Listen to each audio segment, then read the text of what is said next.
गलती तो ऐसा है कि हम लोगों ने समाज में जाति की राजनीति नहीं की है, ये गलती हो गई है। समाज को हिंदू मुसलमान करके बांटा नहीं, ये गलती की है। समाज में रुपए के आधार पर वोट खरीदने का प्रयास नहीं किया, ये गलती की है। ईमानदारी से बिहार के लोगों को कहा कि भाई आप अपने बच्चों के लिए वोट कीजिए। लोगों को बात नहीं समझ में आई, लोगों ने वोट नहीं दिया है, कोई बात नहीं है। लेकिन जिनको वोट दिया, पैसे पर दिया, जाति पर दिया, धर्म पर दिया, लोग जो बदलाव चाहते थे वो बदलाव तो हुआ नहीं। बिहार में जितना भ्रष्टाचार नवंबर से पहले था, उससे ज्यादा भ्रष्टाचार अभी हो रहा है। बिहार में जितना अपराध नवंबर से पहले था, उससे ज्यादा अभी पलायन और अपराध हो रहा है। और सबसे बढ़ के जो जनसुराज का मुद्दा है पलायन रोकने का, आप देख लीजिए कि बिहार के बच्चों को आज भी 10 से 15 हजार रुपए के लिए बाहर ही जाना पड़ रहा है। सरकार ने चुनाव के समय में बड़ी बड़ी घोषणा की, अब बच्चों की और बिहार के लोगों की बात छोड़िए, मुख्यमंत्री ही पलायन करके जा रहे हैं। ऐसा है कि आप बड़े बड़े वादे करके जनता को भ्रमित करके वोट ले सकते हैं, लेकिन उन वादों पर खरा उतरना। नीतीश कुमार ने कहा था 1 करोड़ नौकरी देंगे हर साल, 3 महीना 4 महीना बीत गया, एक लोगों को भी नौकरी नहीं मिली है। और नवंबर के बाद जो सबसे गंभीर बात है, जो सबसे बड़ी बात जनसुराज ने कही कि पलायन बिहार का सबसे बड़ा अभिशाप है। मैं आपके सामने आंकड़ा शेयर कर रहा हूं। नवंबर के बाद 50 से ज्यादा बिहार के बच्चों की मौत हो गई, जो बाहर गए थे फैक्ट्रियों में काम करने के लिए, मजदूरी करने के लिए। अभी आपके जिले से 4 लोगों की मृत्यु हुई है, आप सबको पता है।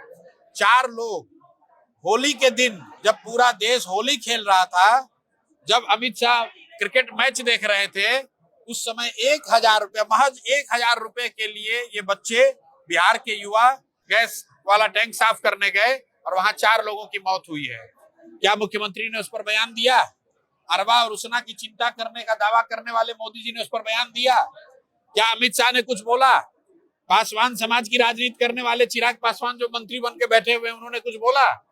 मेरे भाई, जाति के नाम पर, धर्म के नाम पर वोट दोगे, पैसे पर आपने वोट दिया है, तो आपके बच्चों के साथ यही होगा। आप अंदाजा लगाइए कि जिस माँ का 25 साल का बेटा मरा होगा, उसको आज 10,000 रुपए चाहिए या अपना बेटा वापस चाहिए?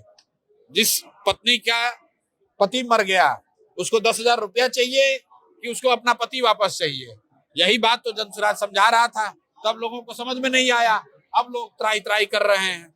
लेकिन हम लोग का जो प्रयास है वो सिर्फ एमएलए बनने का नहीं है। बिहार के समाज में जब तक ये समझ नहीं बने, जब तक सुधार नहीं होगा, तब तक हम लोग पूरी ईमानदारी और शुद्धता से अपनी ओर से प्रयास करते रहेंगे। समझना नहीं समझना वो जनता के हाथ में है।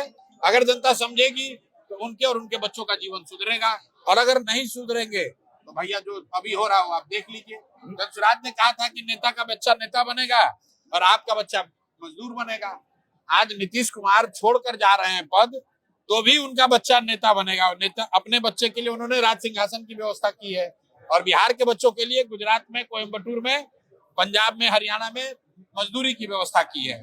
तो अगर आप अपने बच्चों की चिंता नहीं करेंगे तो आपके बच्चों को मजदूर ही बनना पड़ेगा, उनको ये कष्ट भोगना पड़ेगा। जब तक बिहार के लोग इस बात को नहीं समझेंगे तब तक सुधार